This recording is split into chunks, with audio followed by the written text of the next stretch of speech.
Pendant des années, l'un des hommes les plus riches et les plus influents de Marseille observa sa fille autiste lutter en silence. Malgré l'accès aux meilleurs médecins thérapeutes et spécialistes que l'argent puisse offrir, personne ne comprenait vraiment sa souffrance. Ses symptômes étaient minimisés, son comportement ignoré, et même ses appels à l'aide passaient inaperçus jusqu'au jour où le fils d'un simple ouvrier du bâtiment, un garçon de 12 ans, sans aucune formation, fit quelque chose qui allait bouleverser tout le monde et changer leur vie à jamais. Avant de poursuivre cette histoire, n'oubliez pas de vous abonner à la chaîne et d'aimer la vidéo. Et dites-nous dans les commentaires d'où vous nous regardez, on adore le savoir. Étienne Dubois, entrepreneur à succès connu dans tout le sud de la France, pour son empire immobilier, possédait tout ce que l'argent pouvait acheter. Il dirigeait des centaines d'employés, supervisait d'innombrables chantiers et concluait chaque semaine des contrats de plusieurs millions d'euros. Mais lorsqu'il s'agissait de sa fille de 7 ans, Chloé, il se sentait impuissant. Depuis qu'on lui avait diagnostiqué un autisme sévère à l'âge de 4 ans, Étienne n'était jamais parvenu à établir un vrai lien avec elle. Chloé parlait à peine, fuyait le contact et ne croisait jamais son regard. La plupart du temps, elle préférait rester seule pendant des heures perdues dans ses pensées indifférentes à tout ce qui l'entourait. Étienne avait engagé les meilleurs spécialistes des accompagnants à temps plein, mais rien ne parvenait à briser le mur invisible entre eux. Peu à peu, tous ceux qui l'entouraient considérèrent le comportement de Chloé comme un mystère inaccessible, quelque chose qu'ils ne pouvaient comprendre, et ils cessèrent d'essayer. Étienne l'observait souvent, en silence, ne sachant plus quoi faire, se sentant étranger à sa propre enfant. Sa fortune et sa réussite ne pouvaient réparer ce qui s'était brisé chez lui, et cette vérité le hantait en permanence. Un matin, la routine fut bouleversée. L'école de Chloé annonça sa fermeture exceptionnelle, et sa gouvernante appela pour prévenir qu'elle était malade. Étienne n'avait aucun plan de secours. Des réunions l'attendaient, la journée était surchargée. Mais il ne pouvait laisser sa fille seule. Après quelques minutes d'hésitation, il prit une décision qu'il n'aurait jamais envisagée en temps normal. Il emmena Chloé avec lui sur l'un de ses chantiers. Il se dit qu'elle pourrait rester dans la voiture avec sa tablette ou s'asseoir tranquillement dans le bureau de chantier. Mais dès leur arrivée, Chloé parut mal à l'aise. Son corps était raide, son regard fuyait nerveusement dans toutes les directions et elle refusait de rester immobile. Étienne ne savait comment réagir. Il tenta de lui parler, mais elle ne répondit pas. Autour d'eux, les ouvriers échangèrent des regards confus, ne sachant comment se comporter face à la présence d'un enfant comme elle dans un environnement aussi bruyant et chaotique. Étienne, déjà tendu, sentit la frustration monter. Il n'était pas préparé à cette situation. Pendant ce temps, la respiration de Chloé changeait. Son expression aussi, d'une manière qu'il n'arrivait pas à interpréter. Tandis qu'il essayait de terminer un appel, tout en gardant un œil sur elle, son état s'aggrava. Elle devint pâle, transpirante. Elle se mit à se balancer d'avant en arrière, en serrant ses bras contre son corps. Étienne ne comprit pas que c'était grave, pensant simplement qu'elle était dépassée par le vacarme du chantier, les machines, les cris, les camions qui reculaient. Tout cela était trop pour elle. Mais avant qu'il puisse réagir, quelqu'un d'autre le fit. Liam Duarte, un garçon de 12 ans qui traînait souvent sur le chantier parce que son père y travaillait, se tenait non loin.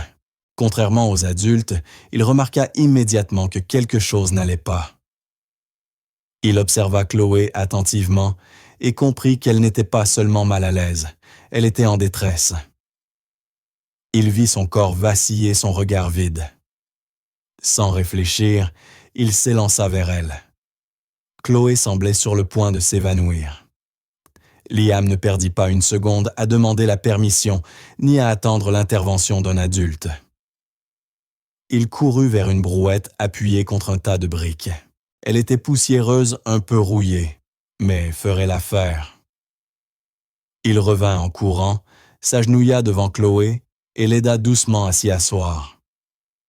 Il fit attention à ne pas l'effrayer, lui parlant calmement, même si elle ne répondait pas. Étienne remarqua alors le garçon surpris par la scène. Avant qu'il puisse intervenir, Liam avait déjà commencé à courir, poussant la brouette à toute vitesse sur le sol irrégulier du chantier. Les ouvriers s'arrêtèrent, net stupéfaits, regardant le gamin filer devant eux. Étienne resta figé une seconde, abasourdi, puis il comprit que la situation était grave et se mit à courir derrière eux. Liam ne s'arrêta pas. Tout ce qui comptait pour lui, c'était de lui venir en aide. L'hôpital le plus proche n'était qu'à quelques rues, mais le trajet n'était pas simple. Le garçon peinait à maintenir la brouette stable sur les bosses et les cailloux, essayant de ne pas secouer Chloé. Elle respirait difficilement, la tête penchée, les yeux mi-clos. Il ignorait ce qui lui arrivait exactement, mais il savait qu'elle avait besoin d'un médecin. La sueur dégoulinait sur son front, mais il ne ralentit pas. Lorsqu'ils atteignirent l'entrée de l'hôpital de la Timone, une infirmière les aperçut et accourut stupéfaite un enfant arrivant avec une autre enfant dans une brouette. Liam expliqua rapidement qu'elle était malade et avait besoin d'aide. Le personnel médical prit immédiatement le relais soulevant Chloé pour la placer sur un brancard avant de la conduire à l'intérieur. Étienne arriva quelques secondes plus tard, essoufflé, paniqué. Il voulut parler, mais aucun mot ne sortit. Sa fille venait d'être emmenée, et il n'avait pas compris à temps la gravité de la situation. Quand les portes automatiques se refermèrent, il resta là immobile, regardant. Puis il se tourna vers le garçon, qui reprenait son souffle à quelques mètres. Ses vêtements étaient couverts de poussière, son visage fatigué, mais il ne se plaignait pas et ne cherchait aucune attention. Étienne lui demanda qui il était. Liam répondit simplement qu'il était le fils d'un ouvrier. Il n'attendait pas de félicitations. Il avait simplement vu quelqu'un en détresse et avait agi. Étienne resta sans voix. En toutes ces années à bâtir des tours et à diriger des villes entières, il n'avait jamais vu une telle réactivité, une telle générosité, surtout chez un enfant. Autour d'eux, les ouvriers qui avaient suivi la scène demeuraient silencieux, encore bouleversés par ce qu'ils venaient de voir. L'état de Chloé était en cours d'évaluation à l'intérieur et personne ne savait encore les détails. Mais une chose était certaine. Si Liam n'avait pas agi, les choses auraient pu être bien pires. Ce jour-là, quelque chose changea en Étienne. Quelque chose qu'il ne savait pas encore nommer. Il resta à l'hôpital, attendant des nouvelles pendant que Chloé était examinée. Les heures passèrent, et durant tout ce temps, il ne pouvait s'empêcher de penser à Liam. Le garçon avait remarqué ce qu'aucun adulte formé n'avait vu. Il avait réagi plus vite et plus courageusement que tous les autres. Cet acte de bonté spontanée et désintéressée n'était pas quelque chose qu'Étienne s'attendait à voir, surtout dans un endroit où les gens se concentraient d'ordinaire sur le travail manuel et les tâches à accomplir. Mais Liam avait changé le cours de la journée, peut-être même celui de la vie de Chloé. Étienne réfléchissait à quel point il comprenait peu sa fille et à la distance qu'il avait laissé s'installer entre eux. Il pensa aussi à la manière dont tout le monde semblait détaché face à Chloé, comme si ses réactions n'étaient que des caprices, quelque chose d'incompréhensible qu'on finissait par ignorer. Mais Liam, lui, ne l'avait pas ignoré. Il l'avait vu. Il avait prêté attention. Et cela signifiait quelque chose. Étienne le sut assis dans la salle d'attente, les chaussures encore couvertes de poussière. Cet événement venait de tout changer pour lui. À l'hôpital, il était assis sur une chaise en plastique dur, devant la salle d'urgence, se sentant totalement impuissant. Autour de lui, les médecins et les infirmières allaient et venaient, parlant un langage médical qu'il comprenait à peine. Chloé était derrière ces doubles portes soignées quelque part, entre des machines et des voix qu'il n'entendait pas. Son esprit revenait sans cesse aux dernières heures, tentant de donner un sens à tout cela. Enfin, un médecin sortit et lui expliqua la situation. Chloé souffrait d'une appendicite aiguë à un stade précoce. C'était sérieux, et si personne ne l'avait aidé à temps, cela aurait pu tourner très mal, voire être fatal. Le médecin le regarda droit dans les yeux et lui dit « Celui qui l'a amené ici lui a sauvé la vie. » Ces mots restèrent gravés dans la tête d'Étienne. Il sentit une pression lourde dans sa poitrine. Il était son père. Il se trouvait juste à côté d'elle. Pourquoi n'avait-il rien vu? Pourquoi n'avait-il pas remarqué les signes? Chloé avait clairement essayé de montrer que quelque chose n'allait pas. Avec des mots, mais avec son corps. Et pourtant, il était passé à côté. Lui, celui qui aurait dû la comprendre mieux que quiconque. Il essaya d'assimiler les explications du médecin, mais ses pensées dérivaient sans cesse. Habitué à résoudre les problèmes rapidement et efficacement, Étienne ne comprenait pas comment il avait pu échouer à ce point dans quelque chose d'aussi fondamental, prendre soin de sa propre fille. En voyant une infirmière passer, il s'approcha pour poser des questions. Elle lui répondit que Chloé allait s'en sortir grâce au petit garçon en t-shirt jaune sale. Étienne sut aussitôt de qui elle parlait, Liam. L'image revint dans sa tête, claire et vivante. Le garçon courant à travers le chantier, poussant la brouette, où sa fille gisait pendant que tous les autres restaient figés. L'infirmière continua de louer la réactivité et le sang-froid de Liam, disant que bien peu d'adultes auraient agi aussi vite et aussi bien. Étienne resta muet. Il hocha simplement la tête et la remercia. Mais en lui, un tourbillon d'émotions se mêlait de la gratitude. Oui, mais aussi de la honte. Pendant des années, des professionnels s'étaient occupés de Chloé thérapeute, enseignant médecin. Il avait bâti une vie entourée d'experts, persuadé que l'argent garantissait la compétence. Pourtant, aucun d'eux n'avait su l'aider quand cela comptait vraiment. Plus tard, Étienne demanda à quelqu'un de l'hôpital de se renseigner sur Liam. Il n'eut pas à attendre longtemps. On lui apprit que le garçon était le fils d'un ouvrier du chantier, un certain Manuel Duarte. Étienne fut surpris.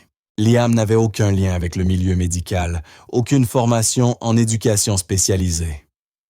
Ce n'était pas l'un des nombreux spécialistes qu'il avait payés au fil des ans. Et pourtant, il avait été le seul à comprendre que Chloé avait besoin d'aide. Cette idée le frappa de plein fouet. Il repensa au moment où Chloé avait commencé à montrer des signes. Elle transpirait, pâlissait, se repliait sur elle-même. Mais ce comportement n'avait rien d'inhabituel chez elle. Elle avait toujours du mal à exprimer l'inconfort. Alors ceux qui l'entouraient, lui y compris, avaient supposé qu'elle était simplement comme ça. Mais c'était faux.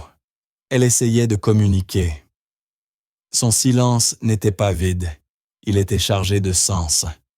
Et Liam, sans diplôme ni salaire, avait su l'interpréter mieux que quiconque. Cette prise de conscience changea le regard d'Étienne sur tout. Il repensa à la manière dont les gens traitaient Chloé, et même à la façon dont lui-même l'avait traitée. Pendant des années, son autisme avait été perçu comme un problème à gérer. Il avait payé des spécialistes acheter des jouets sensoriels, conçu des pièces spéciales dans leur maison. Mais en réalité, il avait bâti un mur autour d'elle, au lieu d'essayer de percer celui qu'elle portait déjà. Il avait confié à d'autres le soin de la comprendre. Il l'avait traitée comme un projet difficile, pas comme une fille. Et maintenant, un enfant issu d'une famille ouvrière, quelqu'un qui n'avait sans doute jamais lu un seul livre sur l'autisme, venait de lui montrer en quelques minutes plus de compréhension et de compassion que lui en plusieurs années. Plus il y pensait, plus il avait honte. Ce n'était pas seulement que Chloé avait été mal comprise, c'était que des personnes comme Liam n'étaient pas censées savoir mieux. Et pourtant, dans ce cas précis, il le savait. L'esprit d'Étienne dériva ensuite vers la manière dont les autres avaient toujours réagi à la présence de sa fille. Il y avait chez eux une gêne constante, un malaise silencieux.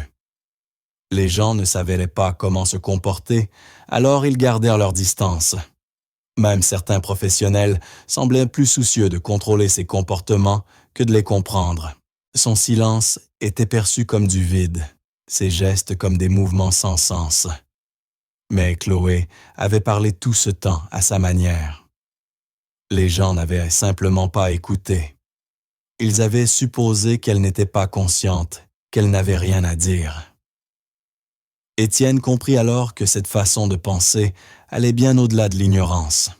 C'était une forme de préjugé subtil, poli socialement acceptable, une discrimination douce, qui ne naissait pas de la haine, mais de l'indifférence. Les gens n'avaient tout simplement pas fait assez d'efforts pour voir la vérité en elle. Cela l'incluait lui-même, et c'était ce qui le perturbait le plus. Il ne l'avait pas vue. Il l'avait regardée, oui, mais sans vraiment la voir. Et le coup de cette négligence avait frôlé la catastrophe. Étienne quitta la chambre d'hôpital après avoir vérifié que Chloé allait bien. Elle se reposait, reliée aux machines, mais stable. Il se tint dans le couloir pensif. Il savait que quelque chose avait changé en lui, à jamais. Il ne s'agissait pas seulement de l'urgence médicale. Il s'agissait d'être forcé à voir une vérité qu'il avait ignorée trop longtemps, la vérité sur Chloé, sur lui-même, et sur la manière dont des enfants comme elle sont souvent traités, oubliés, négligés, incompris. Et il avait fallu quelqu'un complètement extérieur à son monde pour rendre cela évident. Liam avait fait quelque chose d'héroïque, mais plus encore, il avait fait quelque chose d'humain. Il avait pris soin d'elle, sans jugement, sans hésitation. Étienne comprit alors qu'aucune somme d'argent ni aucune éducation ne pouvait remplacer ce type d'instinct. Il ressentit de la gratitude envers Liam, mais aussi un certain inconfort reconnaissant que Chloé soit en sécurité, mais gêné qu'il ait fallu cet instant pour qu'il se réveille enfin. Et maintenant, il devrait vivre avec cette connaissance et réfléchir à ce qu'il devait faire ensuite. Après l'opération de Chloé, les médecins informèrent Étienne qu'elle devrait rester à l'hôpital environ une semaine. Son corps avait besoin de temps pour récupérer et ils voulèrent la surveiller de près pour détecter tout signe de complication. La chambre était propre et silencieuse, remplie du matériel hospitalier habituel, moniteur bipant tuyau et un petit lit avec barrière. Chloé était allongée sur le côté, les yeux presque fermés, réagissant à peine à son environnement. Les infirmières essayaient de lui parler. Les thérapeutes entraient doucement, se présentaient, posaient des questions simples ou proposaient des jouets, mais Chloé ne répondait pas. Elle ne les regardait pas et ne semblait pas remarquer leur présence. C'était comme si elle s'était encore plus refermée sur elle-même et rien ne pouvait l'atteindre. Étienne resta à ses côtés chaque jour la plupart du temps en silence. Il observait les professionnels essayer leurs méthodes, celles pour lesquelles il avait dépensé tant d'argent. Pourtant, rien ne changeait. Chloé gardait ses distances. Étienne se sentit à nouveau impuissant, espérant un progrès qui ne venait pas. Ce n'est que lorsqu'il pensa à appeler Liam qu'une lueur d'espoir apparut. Étienne n'était pas certain que ce soit la bonne décision, mais il demanda à l'un de ses assistants de contacter Manuel Duarte, le père de Liam, pour voir si le garçon pouvait rendre visite à Chloé à l'hôpital. Manuel accepta sans hésiter. Le lendemain après-midi, Liam entra dans la chambre portant une chemise propre et quelque chose de petit dans sa poche. Chloé était allongée sur le côté, fixant le mur immobile et silencieuse. Elle ne réagit pas immédiatement, mais lorsque Liam s'approcha lentement et se tint près de son lit, quelque chose se produisit. Chloé tourna la tête et le regarda directement. Ce n'était pas un simple regard furtif. Ses yeux restèrent fixés sur lui, suivant chacun de ses mouvements. Puis, à la surprise de tous, elle leva légèrement la main vers lui. Ce n'était pas un grand geste, juste un petit mouvement, mais il signifiait tout. Étienne, assis à proximité, resta figé. Il n'avait jamais vu sa fille faire cela avec qui que ce soit. Ni avec lui, ni avec les médecins, ni avec les thérapeutes. Il observa attentivement, craignant même de respirer trop fort. Liam remarqua sa main et glissa doucement sa main dans sa poche. Il en sortit un vieux yo-yo rouge usé par le temps, la peinture éraflée mais fonctionnelle. Sans dire un mot, il commença à le faire tourner, le laissant descendre et remonter avec des mouvements fluides et répétitifs. Il ne parla pas à Chloé et ne força aucune interaction. Il continua simplement de jouer, concentré sur le rythme. Les yeux de Chloé restèrent fixés sur le mouvement. Elle suivit attentivement le yo-yo alors qu'il montait et descendait. Son visage resta neutre au début, puis après quelques instants, elle laissa échapper un léger sourire, bref mais authentique. Étienne le vit. Ce moment, sa fille souriant, le frappa plus fort que tout ce qu'il avait ressenti depuis des années. Pendant si longtemps, il avait essayé d'obtenir une réaction de Chloé pour percer son silence. Il avait dépensé de l'argent, engagé des experts, construit des pièces spéciales dans leur maison. Mais maintenant, un garçon sans formation avait réussi là où personne d'autre n'avait pu. Étienne se pencha dans sa chaise pour les observer. Il ne dit pas un mot. Il ne voulait pas interrompre ce qui se passait. Chloé était calme, concentrée et détendue, un état rare même dans les meilleures de conditions. Liam n'essaya pas de la toucher ou de lui parler trop. Il resta simplement là, lui montrant le yo-yo changeant les figures et observant ses réactions. À un moment, elle émit un léger bourdonnement, un son qu'elle produisait souvent lorsqu'elle se sentait en sécurité. Étienne le reconnut immédiatement. Cela signifiait qu'elle n'avait pas peur. Le garçon continua de jouer encore un moment avant de remettre le yo-yo dans sa poche et de prendre congé. Chloé ne parla pas, mais elle le regarda à nouveau lorsqu'il quitta la pièce. Étienne suivit Liam dans le couloir et le remercia doucement. Liam hocha simplement la tête et retourna auprès de son père. Lorsqu'Étienne retourna dans la chambre, il regarda Chloé qui reposait paisiblement. Cette simple visite avait changé quelque chose en elle, quelque chose que personne d'autre n'avait réussi à atteindre. Plus tard dans la soirée, Étienne resta à l'hôpital avec Chloé, bien qu'il aurait pu rentrer chez lui. La chambre était sombre. Seule une petite lampe près de son lit était allumée. Elle dormait maintenant, respirant lentement et régulièrement. Étienne s'assit à nouveau sur sa chaise, repensant à tout ce qui s'était passé.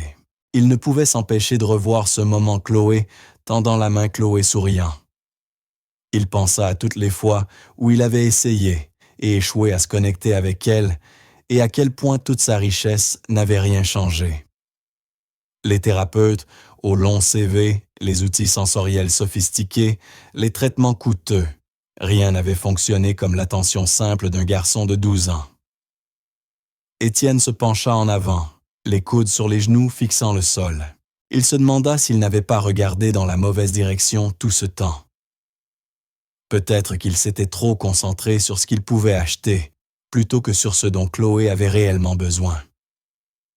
Peut-être avait-il oublié que la connexion ne vient pas toujours des diplômes ou de l'argent, mais de l'attention, de la patience et de la présence.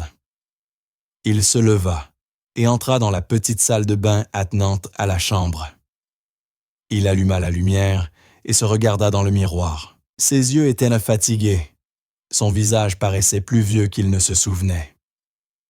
Il étudia son propre reflet, essayant de comprendre ce qui avait changé en lui. Quelque chose était différent maintenant. Non pas à cause d'un nouveau diagnostic ou d'un événement dramatique, mais parce qu'il avait été forcé de voir la vérité. Il avait échoué à comprendre sa fille de la manière la plus basique. Pas parce qu'il ne s'en souciait pas, mais parce qu'il s'était trop reposé sur les systèmes, les professionnels et les plans structurés. Il avait tenté de tout réparer avec de l'argent, pensant que cela suffirait. Mais ce n'était pas le cas. Debout devant son reflet dans le miroir, il l'admit enfin à lui-même.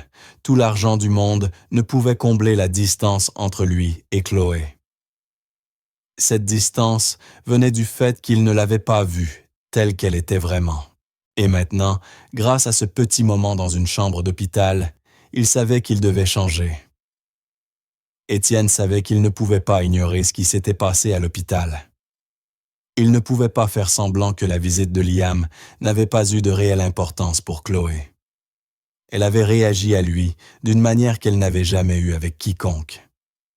Ce n'était pas juste une coïncidence. Cela voulait dire quelque chose. Alors, Étienne prit une décision. Il voulait remercier Liam, personnellement, pas seulement par des mots, mais en lui montrant du respect. Il contacta le père de Liam, Manuel Duarte, un des ouvriers ayant travaillé sur plusieurs de ses chantiers, et invita les deux à déjeuner dans sa maison à Neuilly-sur-Seine. C'était une grande demeure moderne, avec des murs de verre de haut plafond et un jardin parfaitement entretenu. Le genre d'endroit où tout est cher et calme. Lorsqu'Étienne parla de son projet à Hélène, son ex-femme et mère de Chloé, sa réaction fut immédiate. Elle était furieuse. Elle ne voulait pas de ce qu'elle appelait ce genre de personnes mêlées à leur fille. Elle trouvait cela inapproprié, inutile, voire dangereux. Mais Étienne ne recula pas. Il lui expliqua calmement que la décision était déjà prise et que la visite aurait lieu. Hélène argumenta toute la matinée, évoquant toutes les raisons qu'elle pouvait imaginer, la sécurité, la routine de Chloé, les différences sociales et même l'image publique. Étienne l'écouta, mais rien ne changea sa décision. Ce qu'il avait vu à l'hôpital ne pouvait être effacé. Chloé avait réagi à Liam. Cette vérité simple importait plus que n'importe quelle règle ou frontière sociale. Lorsque Liam et Manuel arrivèrent, Hélène leur adressa un salut forcé, lèvres serrées, puis disparut dans le salon. Étienne les accueillit à la porte. Manuel portait des vêtements propres, mais clairement pas de marque. Liam, en chemise boutonnée et jeans simples, regardait autour de lui, incertain de son comportement, dans un lieu si grand et inconnu. Étienne les conduisit vers la salle à manger, un espace baigné de lumière, avec une longue table en bois dressée pour le déjeuner. Chloé était déjà assise à la table, son expression habituelle vide. Le repas avait été soigneusement préparé par le personnel élégant, mais pas trop sophistiqué pour ne pas la mettre mal à l'aise. Ils s'assirent tous, et pendant un instant, il y eut un silence. Pendant le repas, la conversation démarra lentement. Étienne demanda à Manuel des nouvelles de son travail et écouta respectueusement. Liam ne parlait pas beaucoup au début, mais il répondit calmement lorsqu'on l'interrogea. Chloé, assise en face de Liam, le regardait tout le temps. Elle ne semblait ni nerveuse, ni contrariée. Son corps restait immobile et ses yeux suivaient chacun de ses mouvements. À un moment, Liam remarqua cela et lui fit un petit signe de la main. Elle ne répondit pas, mais émit un léger son, un genre de bourdonnement, tout en gardant les yeux fixés sur lui. Étienne le vit. Il ne dit rien, mais il remarqua. Quelques minutes plus tard, Liam sortit le même yo-yo de sa poche et recommença à faire des tours comme à l'hôpital. Chloé se concentra immédiatement dessus, tapotant légèrement la table en rythme avec les mouvements du yo-yo. Manuel sembla surpris, et même Hélène de l'autre côté de la pièce tourna la tête en remarquant l'interaction. Chloé n'observait pas simplement. Elle participait à sa manière. Pour elle, ce niveau de connexion était rare. Étienne sentit quelque chose changer en lui encore une fois. Hélène se leva visiblement mal à l'aise. Elle s'approcha d'Étienne et lui dit doucement que la visite avait duré assez longtemps. Elle expliqua que Chloé avait une séance de thérapie prévue plus tard et qu'elle devait se reposer.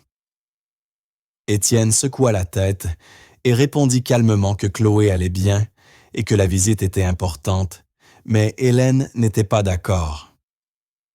Elle retourna à la table et annonça qu'il était temps de conclure. C'est alors que Chloé réagit. Son corps se tendit. Elle émit un son plus fort qu'auparavant, une protestation vocale. Puis elle tendit le bras vers Liam à travers la table, sa main tremblant légèrement, produisant un autre son, presque une supplication. La pièce se figea. Étienne regarda sa fille stupéfait. Elle n'avait jamais fait cela auparavant. Hélène sembla confuse et incertaine. Liam resta immobile, ne voulant pas empirer la situation. Mais il était clair que Chloé ne voulait pas qu'il parte. Sa réaction n'était ni aléatoire, ni dépourvue de sens. Elle essayait de communiquer. Elle demandait à sa manière que Liam reste. Étienne s'approcha lentement et s'agenouilla près de Chloé. Il lui toucha doucement le bras et prononça son nom. Elle continua de fixer Liam. Sa respiration était rapide. Son corps tremblait légèrement, non pas de peur, mais de frustration. Étienne regarda Hélène et dit fermement « Elle veut qu'il reste ». Hélène ne répondit pas immédiatement. Elle jeta un regard à Manuel, puis à Liam, puis de nouveau à Chloé. La situation échappait désormais clairement à son contrôle. Sa fille, qui interagissait rarement avec quiconque, était visiblement bouleversée à l'idée de perdre ce moment. Étienne se leva et dit à Liam et Manuel qu'ils étaient les bienvenus pour rester plus longtemps. Hélène croisa les bras et quitta la pièce sans dire un mot de plus. La pièce resta silencieuse quelques secondes. Puis Liam, incertain de la marche à suivre, s'assit de nouveau et montra à Chloé un nouveau tour de yo-yo. Son corps se détendit de nouveau, la tension s'évanouit. Étienne resta à proximité, observant chaque petit mouvement, comprenant plus que jamais ce qui se passait. Ce qui se déroulait était réel et ne pouvait pas être ignoré. Pour le reste de l'après-midi, la visite se poursuivit. Il n'y eut pas de longues conversations ni de grandes percées, mais tout avait un sens, de manière silencieuse et claire. Chloé resta près de Liam, l'observant tendant parfois la main ou émettant de petits sons. Liam n'imposait rien. Il ne tentait pas de l'instruire ou de la réparer. Il se contentait d'exister à ses côtés avec patience. Manuel gardait les choses simples, parlant de temps à autre avec Étienne, mais restant principalement en retrait. Étienne remarqua quelque chose d'important. Il ne s'agissait pas d'éducation, de statut ou de revenus. Il s'agissait de présence d'attention et de la capacité de vraiment voir quelqu'un. Liam possédait cette qualité, et pour une raison quelconque, Chloé y répondait. Le fossé entre leurs mondes, riches et pauvres, experts et ordinaires, n'avait aucune importance dans cette pièce. Ce qui comptait, c'était la réaction de Chloé. Et à ce moment-là, Étienne comprit quelque chose de plus profond encore. Tous les murs sociaux qu'Hélène avait essayé de protéger étaient insignifiants face à une vérité. Chloé avait besoin de Liam. Ce fait seul était plus puissant que le statut, les règles ou les attentes. Rien d'autre n'avait réellement d'importance. À contre-cœur, Hélène accepta que Liam revienne à la maison pour des visites supervisées avec Chloé. L'idée ne lui plaisait pas, mais elle ne pouvait pas nier ce qu'elle avait vu. La réaction de Chloé pendant le déjeuner n'était pas quelque chose qu'on pouvait ignorer ou expliquer facilement. Hélène précisa toutefois qu'elle serait présente à chaque visite et qu'elle surveillerait attentivement. Elle expliqua à Étienne qu'elle ne faisait pas confiance à cette situation et lui rappela que Chloé était délicate, facilement submergée et qu'on ne devait pas la considérer comme un sujet d'expérimentation. Étienne ne discuta pas. Il se contenta de dire que si Chloé continuait à réagir positivement, il valait la peine de poursuivre. Lorsqu'Étienne proposa de rémunérer Liam pour son temps et ses efforts, celui-ci sembla mal à l'aise et secoua la tête. « Je ne l'ai pas fait pour l'argent, dit-il. J'ai juste vu qu'elle avait besoin d'aide. » Cette réponse surprit Étienne. Il n'avait pas l'habitude que quelqu'un refuse de l'argent, mais Liam ne semblait intéressé que par l'aide à Chloé. Cela renforça la confiance d'Étienne envers lui, et peu à peu, les visites régulières devinrent une partie intégrante de leur routine hebdomadaire. Hélène s'asseyait à proximité chaque fois que Liam venait observant attentivement. Au début, elle gardait ses distances et assise de l'autre côté de la pièce, bras croisés, prenant parfois des notes ou interrompant si elle sentait quelque chose d'anormal. Mais ce qu'elle voyait la fit réfléchir. Chloé commença à montrer de petits changements, mais importants. Elle mangeait avec plus de concentration et moins de résistance.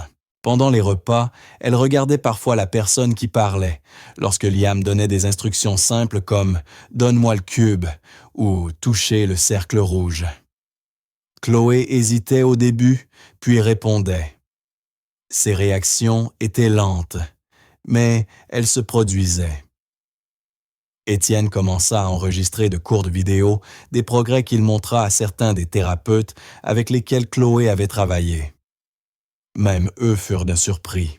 Ils ne pouvaient pas expliquer pourquoi elle s'ouvrait soudainement, davantage devenait plus présente. Hélène ne faisait toujours pas entièrement confiance, mais elle ne pouvait ignorer les résultats. Ce n'était pas une simple coïncidence.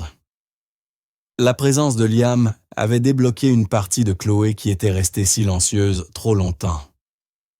Un après-midi, Hélène resta plus longtemps dans la pièce et observa avec attention comment Liam s'approchait de Chloé sans jamais rien imposer. Il ne parlait ni trop fort ni trop doucement. Il gardait ses mouvements prévisibles. Il attendait lorsque Chloé avait besoin de plus de temps et ne réagissait pas avec frustration lorsqu'elle ne répondait pas immédiatement. Il ne la traitait pas comme un enfant cassé. Il la traitait comme une personne. Cette nuit-là, Hélène s'assit devant son ordinateur et rechercha des articles sur des méthodes alternatives d'interaction sensorielle. Elle lut sur le rythme visuel, le mouvement répétitif et les styles de communication non-verbaux. Ce n'était pas du simple hasard. Il y avait une science derrière tout cela. À mesure qu'elle lisait quelque chose, commença à changer en elle. Elle comprit que la manière dont Liam se connectait à Chloé n'était ni magie, ni chance. C'était réel, et ce n'était pas nouveau. Des gens utilisaient ces stratégies depuis des années. La différence était que Liam les avait apprises naturellement, sans éducation formelle, et les utilisait d'une manière qui avait du sens pour Chloé. Lentement, Hélène commença à respecter ce qu'elle avait autrefois douté. Curieuse, Hélène demanda un jour à Liam comment il savait quoi faire avec Chloé. Il ne donna pas de longues réponses. Il dit simplement « Mon frère aîné est autiste aussi. J'ai grandi en le regardant. J'ai appris en étant avec lui. » Ce moment éclaira tout. Liam ne suivait pas un manuel, ni ne répétait des conseils. Il puisait dans l'expérience réelle. Il avait vécu chaque jour avec quelqu'un comme Chloé. Il comprenait les petits signes que les autres manquaient, la manière dont une personne contracte ses doigts, les petits sons qu'elle émet lorsqu'elle est anxieuse, le regard dans ses yeux lorsqu'elle avait besoin d'espace. Liam expliqua que sa famille n'avait pas les moyens de payer une thérapie coûteuse. Ils avaient donc appris à se connecter à leur manière en observant, écoutant et faisant preuve de patience. Cela frappa Hélène profondément. Elle avait passé des années à courir après les meilleurs outils, les spécialistes les plus récents, les méthodes les plus avancées. Mais ce qui avait le mieux fonctionné pour Chloé n'était rien de tout cela. C'était quelqu'un qui savait la voir, non pas grâce à une formation, mais grâce à la vie. Étienne, entendant tout cela, sentit quelque chose changer en lui également. Pendant la majeure partie de la vie de Chloé, il avait essayé de tout arranger avec des ressources. Il avait engagé les meilleurs thérapeutes, voyagé pour des seconds avis, payé les meilleurs soins qu'il pouvait trouver. Mais à travers tout cela, il ne s'était jamais arrêté pour apprendre par lui-même. Il avait toujours laissé les parties difficiles aux autres. Observez Liam, un garçon sans argent ni formation, Comprendre Chloé d'une manière qu'il ne pouvait pas fit réfléchir Étienne sur le rôle qu'il avait joué ou pas joué dans le développement de sa fille. Au lieu de se sentir sur la défensive, il se sentit humble. Il a commencé à poser des questions. Il s'asseyait plus près pendant les visites. Il demandait à Liam ce que signifiaient certaines réactions. Il essayait de répéter les mêmes exercices. Au début, il se sentait incertain, craignant de se tromper. Mais peu à peu, il commença à comprendre. Chloé commença également à lui répondre. Pas de la même manière qu'avec Liam, mais suffisamment pour montrer qu'elle le remarquait. Pour Étienne, c'était un début, un pas vers autre chose que le simple homme qui payait les factures. Les visites se poursuivirent, et semaine après semaine, Chloé fit des progrès. Elle ne commença pas à parler en phrases complètes ni à faire des câlins, mais elle montrait des signes de connexion. Elle répétait des syllabes douces comme « ma » et « lo ». Elle jetait de courts regards lorsqu'on s'adressait à elle.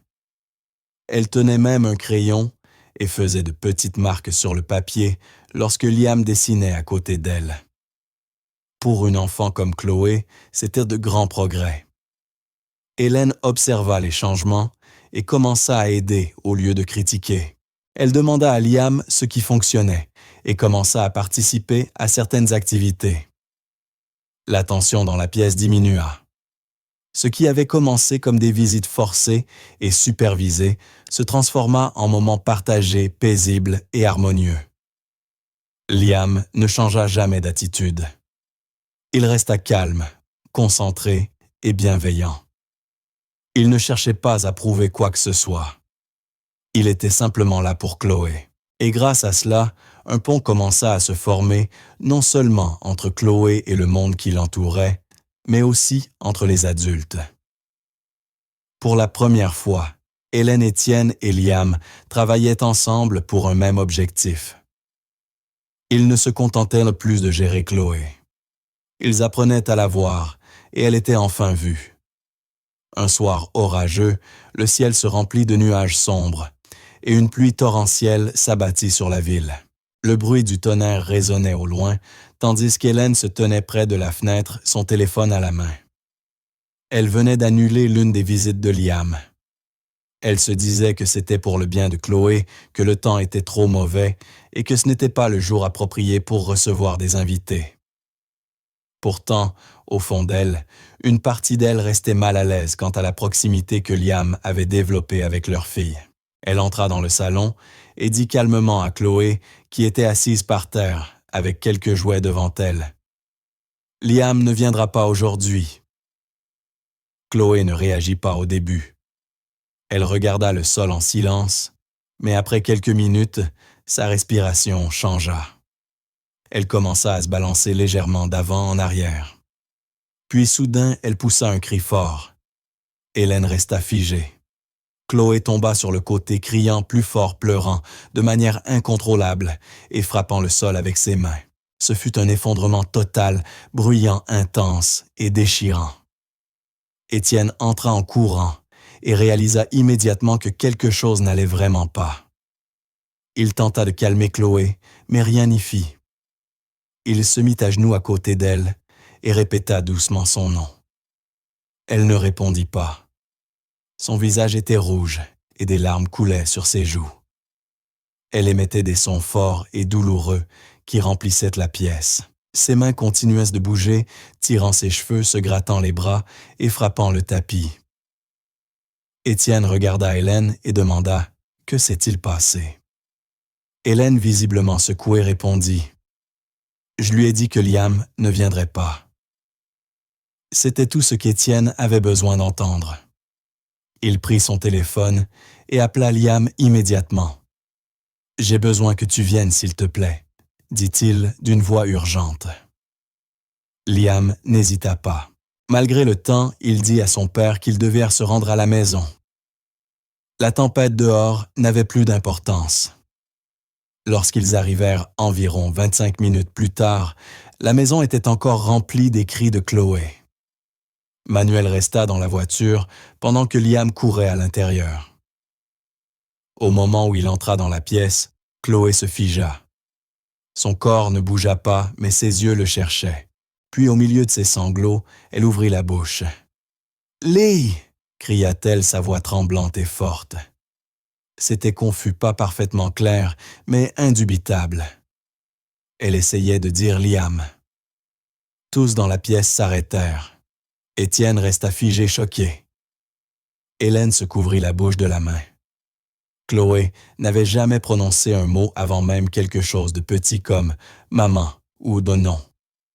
Mais maintenant, dans son moment le plus émotionnel, elle avait appelé Liam. Elle le répéta de nouveau cette fois plus fort. « Lee ». Liam avança lentement vers elle, gardant le corps bas et ses mouvements calmes. Il s'assit par terre près d'elle et sortit le même yo-yo rouge de sa poche. Il ne dit rien. Il commença simplement à jouer avec créant le même rythme qu'elle aimait toujours. Chloé se redressa toujours en pleurs, mais son corps se détendit un peu. Elle se pencha vers lui, tendant la main. L'effondrement diminua progressivement. Ses pleurs devinrent plus doux et sa respiration ralentit. Elle garda les yeux fixés sur lui tout le temps. En quelques minutes seulement, le chaos dans la pièce s'était transformé en quelque chose de calme et concentré. Hélène, qui était restée près de la porte, sortit de la pièce en silence. Elle avait besoin d'un moment pour assimiler ce qui venait de se passer. Elle se tint dans le couloir, s'appuyant contre le mur, respirant lentement. Une larme coula sur sa joue. Elle ne pouvait plus le nier. Liam n'était pas seulement en train d'aider. Il était essentiel pour le progrès de Chloé. Il l'avait atteinte d'une manière que personne d'autre ne pouvait. Ni les thérapeutes coûteux, ni les enseignants formés, ni même ses propres parents. Chloé avait prononcé son premier mot et c'était son nom. Étienne s'approcha d'Hélène en silence et posa une main sur son épaule. Elle ne se dégagea pas. Elle le regarda et dit « Je me suis trompé ». Étienne hocha la tête et répondit « Il ne s'agit plus d'avoir raison ou tort. Il s'agit de ce qui fonctionne pour elle. » À partir de ce moment, tout commença à changer. Hélène ne s'opposa plus à la présence de Liam. Elle cessa de remettre en question chaque visite. Elle ne se plaignit pas lorsqu'il resta plus longtemps que prévu. Quelque chose en elle avait enfin changé. Elle accepta que sa fille ait besoin de cette connexion. Liam commença à visiter plus souvent après cette nuit. Son emploi du temps fut organisé pour donner de la constance à Chloé. Certains jours, il venait après l'école, d'autres jours le week-end. Le personnel de la maison s'adapta sans objection. Ils avaient été témoins de l'impact qu'il avait eu. Même le thérapeute officiel de Chloé commença à se joindre aux séances, prenant des notes et posant des questions. Au début, elle était sceptique, incertaine, de voir comment un enfant de 12 ans pouvait lui apprendre quelque chose. Mais après avoir observé l'approche de Liam, le timing de ses actions, la façon dont il regardait le visage de Chloé et comment il s'ajustait en fonction de ses réactions, elle commença à comprendre que ce n'était pas quelque chose qu'elle avait appris à l'école. La façon d'interagir de Liam était façonnée par des années passées à vivre avec son frère autiste. Il n'avait pas besoin qu'on lui apprenne à attendre, à rester calme ou à comprendre le silence. Il le faisait simplement. Le thérapeute incorpora certaines de ces techniques dans ses propres séances et remarqua même des améliorations dans la façon dont Chloé lui répondait. Peu à peu, une nouvelle structure se mit en place autour du développement de Chloé, basée sur l'empathie, la présence et la véritable compréhension, et non seulement sur des méthodes tirées de livres ou de classes. Même si les progrès étaient évidents, Hélène devait encore faire face au jugement des autres.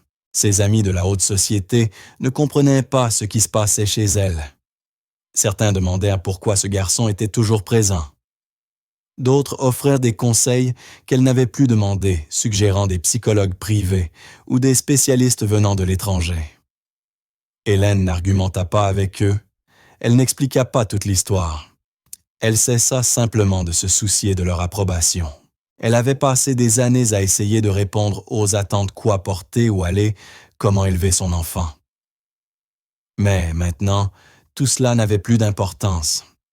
Ce qui comptait, c'était que Chloé avait prononcé son premier mot. Ce qui comptait, c'était que Chloé mangeait, mieux répondait davantage et commençait à se connecter avec le monde qui l'entourait. Pour la première fois, Hélène se sentit comme une mère qui voyait réellement son enfant.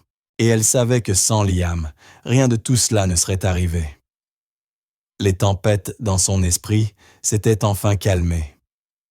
Elle avait cessé de lutter contre le changement. Les progrès de sa fille étaient une preuve suffisante. À partir de cette nuit-là, il n'y avait pas de retour en arrière. Liam faisait désormais partie de leur vie pour de bon. Un après-midi, tout semblait étrange dans la maison. C'était le genre de jour où Chloé attendait habituellement près de la fenêtre, où s'asseyait dans son endroit calme, les yeux tournés vers la porte, sachant que Liam arriverait bientôt. Mais cette fois, les minutes passèrent, puis 1 heure, et il n'y avait aucun signe de lui. Chloé commença à devenir agitée. Elle faisait les 100 pas, émettait de courts sons anxieux et refusait de s'asseoir ou de se concentrer sur quoi que ce soit. Hélène et Étienne essayèrent de la distraire, mais rien n'y fit. Ce n'était pas dans les habitudes de Liam de manquer une visite sans prévenir. Étienne s'éloigna enfin et appela le père de Liam, Michael, espérant obtenir une réponse. Quand Manuel décrocha, sa voix était fatiguée et douce. Il expliqua que la mère de Liam avait subi un AVC la veille au soir. Elle était à l'hôpital inconsciente, mais stable. Liam était resté à son chevet depuis. À ce moment-là, tout prit sens. Liam ne les évitait pas. Il traversait une épreuve douloureuse. Étienne remercia Manuelet, raccrocha, réalisant que ce garçon, qui aidait leur fille chaque semaine, avait maintenant lui-même besoin d'aide. Le lendemain, Chloé avait régressé. Les progrès qu'elle avait faits régulièrement au cours des dernières semaines commencèrent à disparaître. Elle refusait de manger, ne répondait pas aux consignes simples et ne voulait pas dormir sans pleurer pendant des heures. Elle restait assise près de la fenêtre en silence, à peine clignant des yeux, attendant quelqu'un qui n'arrivait pas. Il devint clair pour Étienne que le lien de Chloé avec Liam n'était pas seulement spécial. Il était central pour ses progrès. Sans lui, tout s'effondrait rapidement. Étienne ne pouvait l'ignorer. Il se sentait responsable non seulement de Chloé, mais aussi de Liam. Cet après-midi-là, il se rendit à l'hôpital où la mère de Liam était soignée. Il trouva Liam assis dans la salle d'attente, portant les mêmes vêtements que la veille, la tête appuyée contre le mur, l'air complètement épuisé. À côté de lui se trouvait son frère autiste, assis tranquillement perdu dans son propre monde. Étienne s'assit à côté d'eux et ne dit rien au début. Après quelques minutes, il regarda Liam et demanda simplement « De quoi as-tu besoin ?» Sa voix était basse, mais ferme. Étienne pouvait voir qu'il essayait de rester fort, mais le stress était clairement trop pour quelqu'un de son âge. Liam s'occupait désormais de son frère à plein temps, visitait sa mère quotidiennement et essayait de suivre l'école. C'était plus que ce qu'un enfant de 12 ans devrait porter. Étienne lui dit qu'il voulait aider. Nourriture, transport, frais médicaux, tout. Liam resta silencieux un moment puis dit « Je ne veux pas profiter de vous ». Étienne répondit fermement « Tu ne profites pas. Tu aides ma fille d'une manière qu'aucun autre n'a fait. » Liam ne répondit pas tout de suite, mais ses yeux s'adoucirent. Étienne s'inclina et dit « Laisse-moi faire quelque chose, s'il te plaît. » Quelques jours plus tard, Étienne prit des dispositions. Il libéra 2 chambres dans sa propre maison, une pour Liam et une pour son frère. Il organisa le personnel de soutien pour aider si nécessaire et apporta lui-même toutes leurs affaires. Tout fut fait discrètement, sans annonce, juste par action. Hélène, lorsqu'elle apprit le plan, hésita. Elle n'était pas contre l'aide, mais elle n'était pas sûre de transformer leur maison en espace partagé. Elle évoqua des préoccupations, la vie privée, la routine et la structure de Chloé. Étienne écouta, mais lui rappela ce qui se passait déjà. Chloé ne mangeait pas. Elle ne dormait pas. Elle était redevenue complètement silencieuse. Le changement avait été rapide et clair. Puis lorsque Liam visita brièvement la maison pour déposer des documents, Chloé le vit et courut vers lui. Sans qu'on le lui demande, elle le serra dans ses bras. Ce n'était pas forcé ni maladroit, c'était réel. Puis elle leva les yeux vers lui et dit doucement mais clairement « Ami ». Hélène resta stupéfaite. Chloé n'avait pas seulement parlé. Elle avait utilisé un mot avec un sens. Il ne s'agissait pas de couleur ou de jouet. Il s'agissait de connexion. Ce seul mot suffisit à dissiper tous les doutes restants d'Hélène. Elle regarda Liam et dit « Vous restez tous les deux ». À partir de ce moment, les choses commencèrent à changer dans la maison. Il ne s'agissait plus seulement d'aider Chloé. Maintenant, ils aidaient aussi Liam. Liam emménagea cette semaine-là avec son frère et le foyer s'adapta rapidement. Le personnel comprit et même Hélène commença à s'ajuster à cette nouvelle dynamique. Étienne organisa le transport pour Liam afin qu'il puisse continuer à aller à l'école le matin. L'après-midi, Liam rentrait, vérifiait son frère, puis passait du temps avec Chloé. Mais les choses étaient différentes maintenant. Liam n'était pas considéré comme un thérapeute ou un assistant.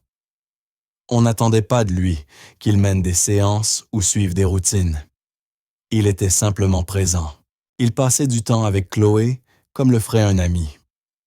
Ils s'asseyaient ensemble dans le jardin, jouaient avec des blocs ou regardaient simplement des vidéos côte à côte, et Chloé recommença à s'épanouir. Elle commença à répéter davantage de sons. Elle montrait du doigt des objets et faisait de petits choix. Elle regardait plus souvent les gens. La connexion était toujours là plus forte qu'auparavant. Même le thérapeute nota l'amélioration et continua d'observer Liam attentivement, prenant parfois des notes discrètement à distance. Elle admit un après-midi. Il y a quelque chose dans la façon dont il la comprend. Ce n'est écrit dans aucun manuel. Il y eut bien sûr des moments de maladresse, des habitudes différentes, des routines différentes. Mais ils apprirent à coexister. Hélène se surprenait parfois à aider le frère de Liam, le guidant dans un couloir ou l'aidant à prendre une collation. Au début, cela lui semblait étrange, mais avec le temps, c'est devenu naturel. Étienne aussi commença à voir Liam non seulement comme le garçon qui aidait Chloé, mais comme quelqu'un de courageux et de rempli d'une force tranquille. Le foyer devint un lieu d'équilibre. Deux mondes différents s'étaient réunis, l'un de luxe et l'autre de survie. Et d'une certaine manière, cela fonctionnait. Ce n'était pas parfait, mais c'était honnête. Les enfants étaient au centre de tout. Chloé était heureuse. Liam était en sécurité. Son frère avait de la stabilité. Et Étienne et Hélène avaient appris quelque chose qu'ils n'avaient pas prévu, l'aide va dans les deux sens. Parfois, la personne que vous pensez aider finit par vous enseigner ce qui compte vraiment. Et parfois, lorsque celui qui aide a besoin d'aide, la meilleure chose à faire est d'ouvrir la porte et de faire de la place. Au fil du temps, quelque chose d'inattendu commença à se produire dans la maison. Liam et son frère devinrent progressivement partie intégrante de la famille. Pas par une conversation ou une décision formelle, mais par le quotidien. Le foyer s'adapta naturellement. Au début, Hélène restait encore un peu distante, polie, mais réservée, incertaine de son niveau d'implication. Mais cela changea lentement. Elle commença à aider Liam dans ses devoirs le soir. Elle expliquait les concepts, corrigeait la grammaire de ses rédactions et l'aidait même à réviser pour ses contrôles. Cela surprit les deux garçons. Une nuit, après qu'il eut réussi un test de maths avec lequel il avait eu du mal, elle lui sourit et dit « Bien joué ». C'était un petit geste, mais sincère. Elle commença également à l'encourager à rester à l'école, à finir le lycée et à réfléchir à ce qu'il voulait faire ensuite. Liam écoutait. Il la respectait plus qu'il ne l'avait imaginé et appréciait qu'elle ne lui parle jamais, comme à un enfant. Étienne, de son côté, avait commencé à travailler sur autre chose, un fonds de soutien pour les enfants autistes issus de familles à faible revenu. Inspiré par l'histoire de Liam, Étienne passa des semaines à planifier ce fonds. Il contacta des professionnels, des avocats et des organisateurs communautaires. Il voulait créer quelque chose de durable qui aiderait des familles comme celle de Liam, celles qui n'avaient pas accès à des spécialistes, à des thérapies ou au soutien approprié. Il le nomma le projet Chloé et s'assura que l'accent ne soit pas seulement mis sur le diagnostic, mais aussi sur le développement émotionnel, l'éducation et l'implication familiale. Liam ne sut pas comment réagir lorsqu'il l'apprit pour la première fois. Il hocha simplement la tête et dit « C'est bien ». Mais Étienne put voir la fierté dans ses yeux. Dans la maison, les choses continuèrent d'évoluer. Les trois adultes, Étienne, Hélène et Liam, apprirent à travailler en équipe, chacun ayant son rôle propre. Ils établirent des routines autour de Chloé, cohérentes mais flexibles. Les matinées avaient une structure, les après-midi des activités et les soirées laissèrent de la place pour le repos et le calme. Le frère de Liam trouva aussi son rythme. Il n'était pas oublié dans le processus. Il avait son espace, sa propre routine et était traité avec respect et soin. La maison avait désormais une autre atmosphère. Ce n'était plus seulement un lieu de vie, c'était un espace sûr. La transformation de Chloé devint plus visible chaque semaine. Elle n'était plus la même fille qui restait assise en silence pendant des heures, évitant le contact visuel et résistant à tout type de contact. Elle commençait à utiliser des mots, pas des phrases complètes, mais des mots significatifs. Elle pouvait dire des choses simples comme « au jouet, oui et non ». Elle tapotait la main d'une personne pour attirer l'attention. Elle participait à des jeux sensoriels avec Liam, utilisant des blocs colorés, des tissus texturés et de petits objets produisant différents sons. Elle commença même à sourire plus souvent. De petits sourires, mais vrais. Étienne tenait un journal vidéo, enregistrant ses progrès avec de courtes séquences et les visionnant parfois le soir submergé par le chemin parcouru. Hélène commença aussi à documenter, notant les mots utilisés par Chloé et les nouveaux comportements observés. Les médecins visitèrent la maison et furent étonnés. Ils consultèrent ses dossiers et comparèrent son comportement actuel avec ce qu'ils avaient vu quelques mois auparavant. La plupart d'entre eux ne pouvaient expliquer les progrès, mais pour les habitants de la maison, ce n'était pas un mystère.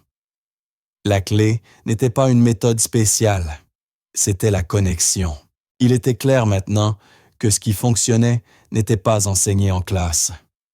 Ce n'était pas un programme thérapeutique ou un médicament. C'était la confiance, la constance et l'émotion. Liam n'était pas arrivé dans la vie de Chloé avec des tableaux ou des plannings. Il était venu avec compréhension et patience. Étienne apportait la stabilité. Hélène offrait le soin. Ensemble, ils créèrent un environnement où Chloé se sentait en sécurité et acceptée, non contrôlée ou testée. Elle y répondait de manière inattendue. Sa voix devenait plus forte. Elle commença à fredonner des chansons.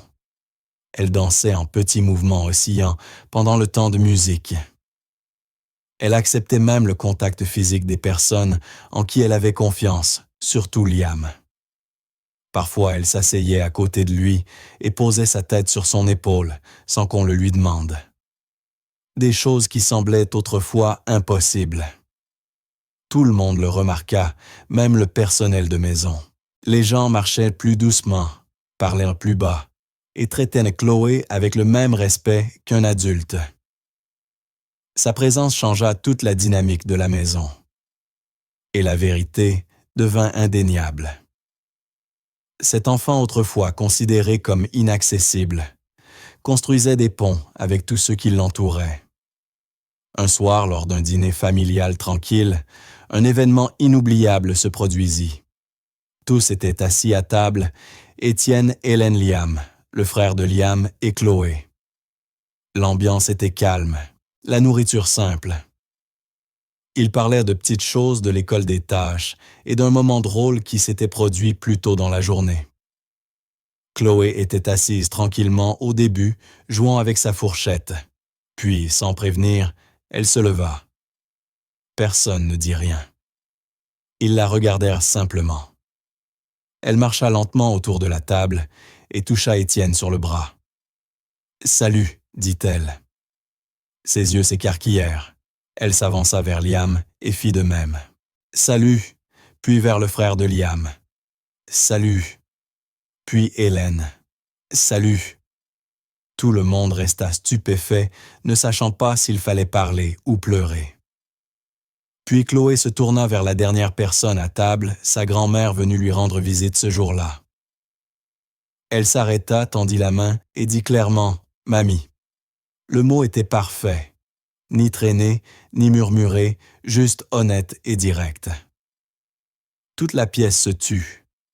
Puis vinrent les larmes, des larmes de joie, de surprise, d'amour.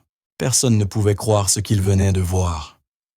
Ce moment resta gravé dans la mémoire de tous comme une image instantanée.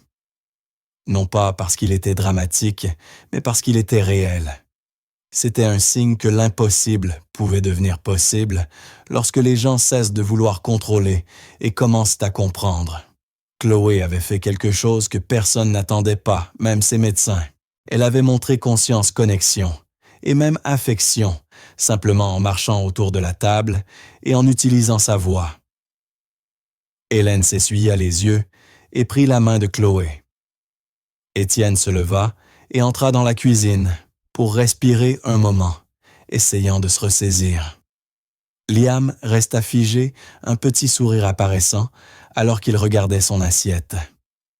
Et Chloé retourna simplement à sa place et continua de manger comme si de rien n'était. C'était sa manière. Pas de performance, pas de besoin d'attention, juste de la croissance calme et constante. La pièce paraissait plus chaleureuse qu'avant. Ce dîner ne marquait pas seulement des progrès. Il confirmait quelque chose de plus profond. Chloé ne se contentait pas de s'améliorer. Elle vivait, apprenait et choisissait son chemin avec les personnes qui n'avaient jamais abandonné. Inspirée par tout ce qui s'était passé au cours des derniers mois, les changements chez Chloé, le lien qui s'était formé entre les familles et la force que Liam avait montrée à chaque défi, Étienne et Hélène s'assirent un soir pour discuter sérieusement. Pour la première fois depuis des années, ils étaient sur la même longueur d'onde. Ils ne se disputèrent pas. Ils ne débattirent pas. Ils parlèrent simplement, honnêtement. Étienne dit d'abord « Et si nous pouvions offrir à Liam plus qu'un soutien temporaire? Et si nous lui donnions quelque chose de permanent? Un avenir ?» Hélène fit une pause, puis hocha la tête.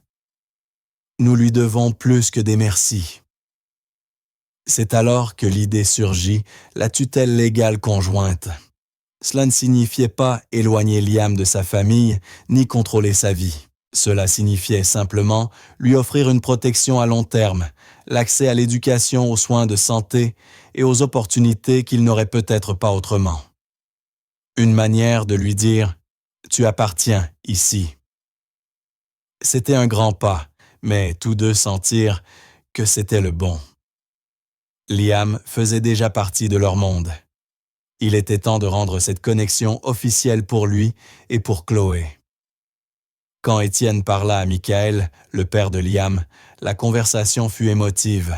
Ils se rencontrèrent dans le jardin pendant que les enfants étaient à l'intérieur.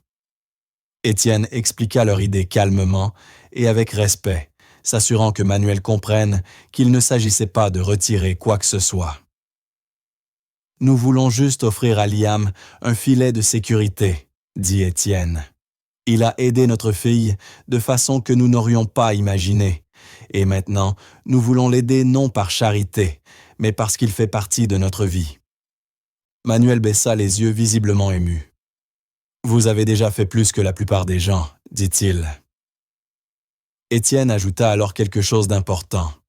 Nous ne vous remplaçons pas. Nous ajoutons un soutien. C'est tout. » Plus tard, ils s'assirent avec Liam et lui annoncèrent ensemble. Il écouta en silence, jouant nerveusement avec son yo-yo rouge dans sa main. Quand Étienne eut fini d'expliquer, Liam demanda « Vous m'avez traité comme un membre de la famille, et maintenant vous voulez le rendre officiel. » Hélène sourit doucement. « Oui, tu as sauvé notre fille, et plus encore, tu lui as appris à vivre. » Liam resta silencieux quelques secondes, puis hocha la tête un peu submergé, mais reconnaissant. « D'accord, dit-il, on le fait. » Cela impliqua des papiers, des réunions et des évaluations. Mais Étienne avait une équipe juridique prête et veilla à ce que tout se déroule aussi facilement que possible. Pendant que les adultes s'occupaient des démarches officielles, Liam continua sa vie normale à la maison, allant à l'école, passant du temps avec Chloé et s'occupant de son frère. Étienne fit en sorte que Liam soit inscrit dans une école privée respectée. Il obtint une bourse complète financée directement par une nouvelle subvention éducative créée par Étienne. Le personnel de l'école accueillit Liam et facilita la transition. Pour la première fois, Liam eut accès à de meilleures ressources pédagogiques, à un soutien scolaire et à des programmes extrascolaires. Au début, cela fut écrasant, mais il s'adapta. Hélène l'aida pour l'organisation et les méthodes de travail. Étienne se présenta aux événements scolaires lorsque possible, et Chloé, elle continua de progresser. Son langage s'améliora semaine après semaine. Elle formait de simples phrases comme « Je veux le jouet » ou « Plus de jus ». Elle commença à tolérer les changements de routine et accepta même les câlins de sa grand-mère sans se retirer. L'atmosphère dans la maison devint plus légère, plus pleine d'espoir. Tout le monde le ressentait. Des mois passèrent et la mère de Liam rentra enfin chez elle après avoir terminé sa rééducation physique.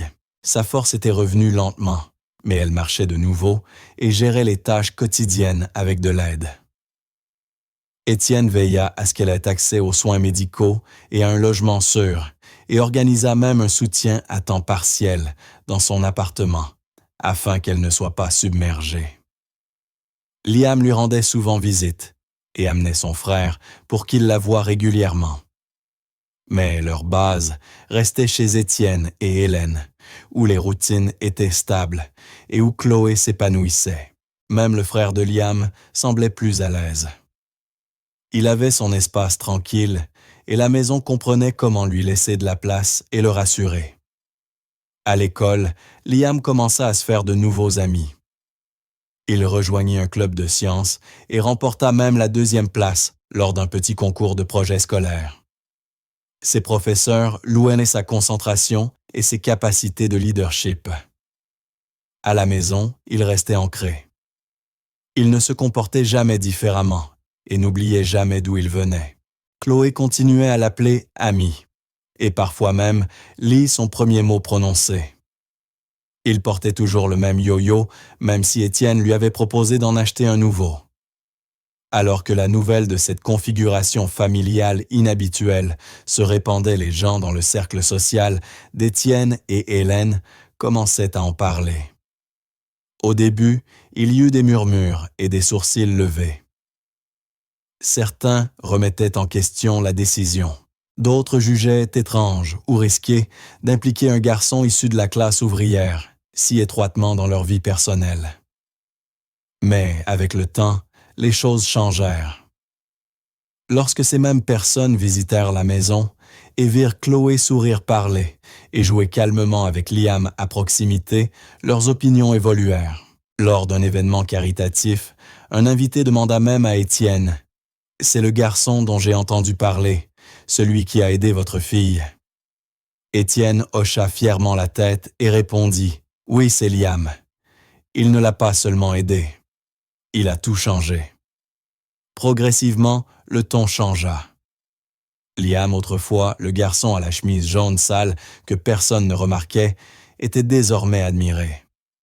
Pas parce qu'il était célèbre, riche ou puissant, mais parce qu'il avait fait quelque chose de réel. Il avait pris soin. Sa gentillesse avait atteint une enfant que personne d'autre n'aurait pu toucher. Et cela avait un sens, même dans un monde qui ne voyait souvent que le statut et l'image. La famille autrefois divisée par les classes, les rôles et les attentes était devenue quelque chose de totalement nouveau. Chloé n'était plus cachée dans son propre monde. Elle avait désormais une voix tant littéralement qu'émotionnellement. Étienne et Hélène, autrefois séparés par la frustration et des priorités différentes, avaient appris à travailler de nouveau ensemble, non comme couple, mais comme parents. Liam et son frère avaient retrouvé stabilité et soin des choses qui leur avaient manqué pendant des années. Et à travers tout cela, personne n'oublia d'où tout avait commencé, pas avec un plan ou un programme, mais avec un garçon qui avait vu une fille en détresse et avait décidé d'agir. Cette décision avait mené à tout le reste. Un jour, pendant un petit déjeuner tranquille du week-end, Chloé regarda autour de la table et dit doucement « Famille ». Personne ne la corrigea. Personne n'expliqua rien. Ils se contentèrent de sourire, parce qu'elle avait raison. Ce n'était pas le genre de famille que l'on attendait. Ce n'était ni parfait, ni simple, mais c'était réel. Et pour les personnes autour de cette table, c'était exactement ce dont elles avaient besoin. La proposition inattendue s'était transformée en quelque chose de durable et vraiment significatif. Les années passèrent et tant de choses changèrent. Chloé avait maintenant 10 ans. Elle était plus grande, plus confiante et plus consciente du monde autour d'elle.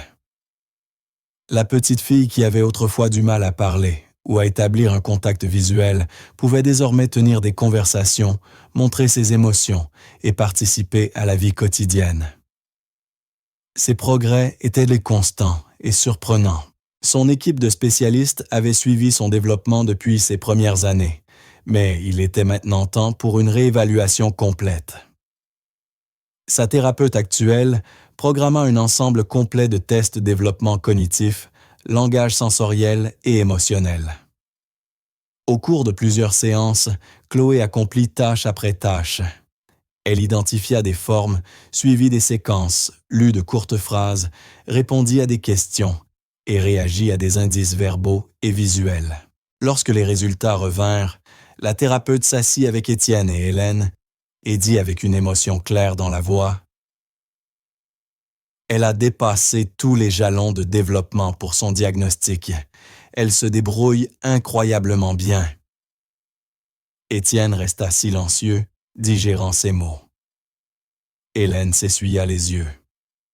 Tous deux savaient que le parcours de Chloé avait été long et difficile, mais maintenant, il n'y avait aucun doute, elle s'épanouissait.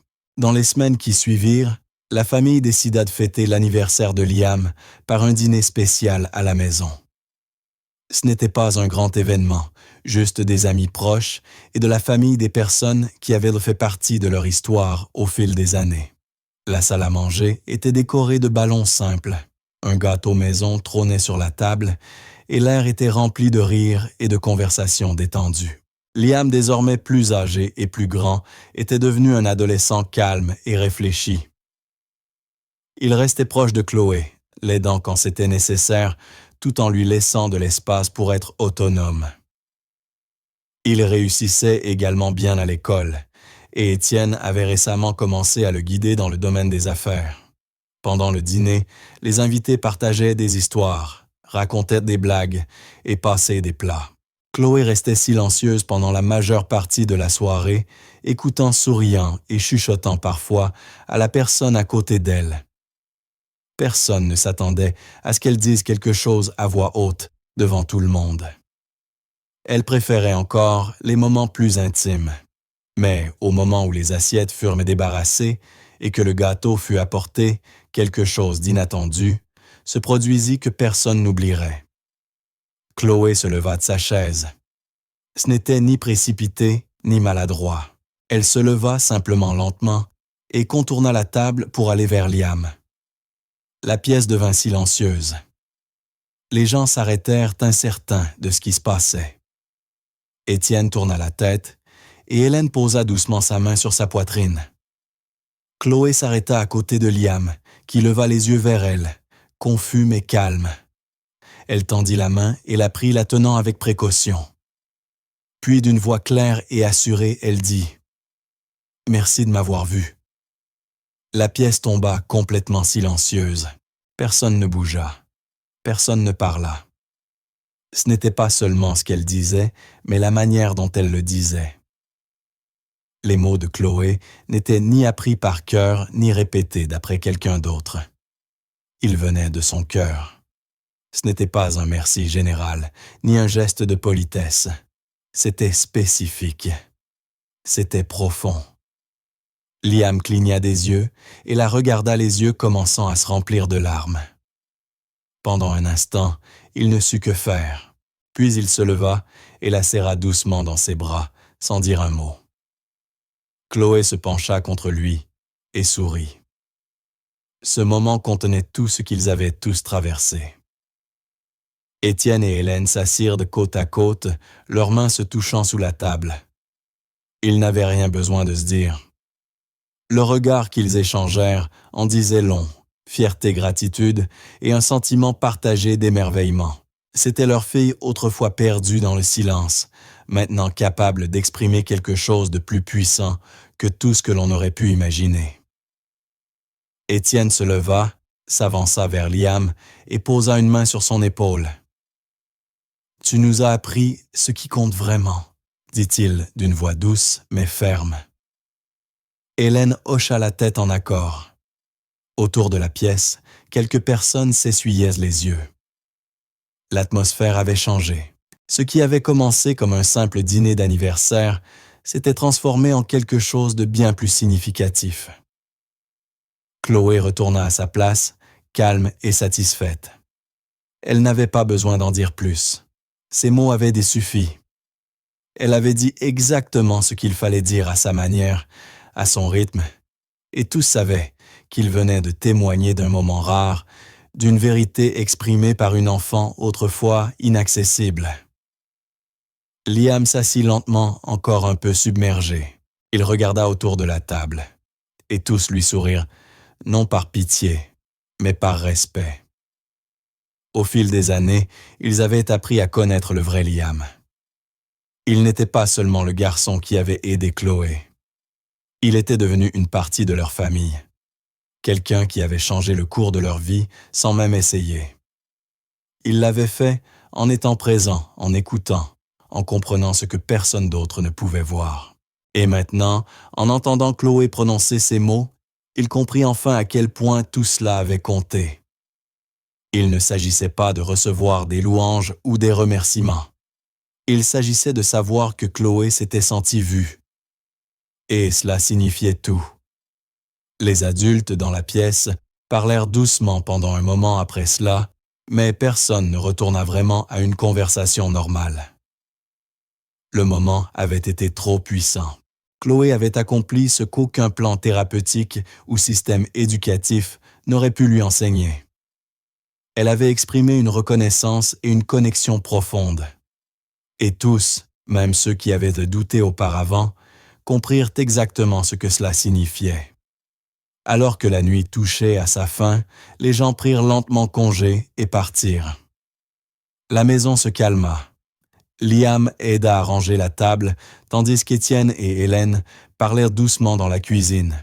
Chloé était assise dans le salon, fredonnant doucement pour elle-même, tenant le petit jouet en peluche que Liam lui avait donné des années auparavant. Le monde extérieur avait changé.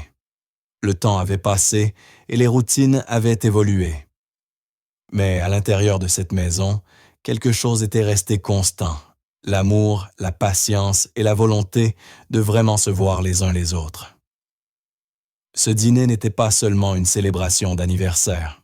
C'était le reflet de tout ce qu'ils avaient construit ensemble. Chloé n'était plus un projet ni un cas à traiter. Elle était une personne comprise, respectée et aimée. Et tout avait commencé par un seul moment, il y a de nombreuses années, lorsqu'un garçon sur un chantier avait remarqué quelque chose que personne d'autre n'avait vu. Maintenant, en y repensant, il était clair que cette famille, cette vie, cette croissance provenait de cette simple décision, voire prendre soin, se présenter. Et grâce à cela, tout avait changé pour toujours. Enfin, nous arrivons à la fin de cette histoire. Je suis extrêmement heureux que vous soyez arrivés jusqu'ici. Merci beaucoup d'avoir regardé. Commentez ci-dessous ce que vous en avez pensé et ce qui vous a le plus marqué, le meilleur ou le pire moment. N'oubliez pas de vous abonner.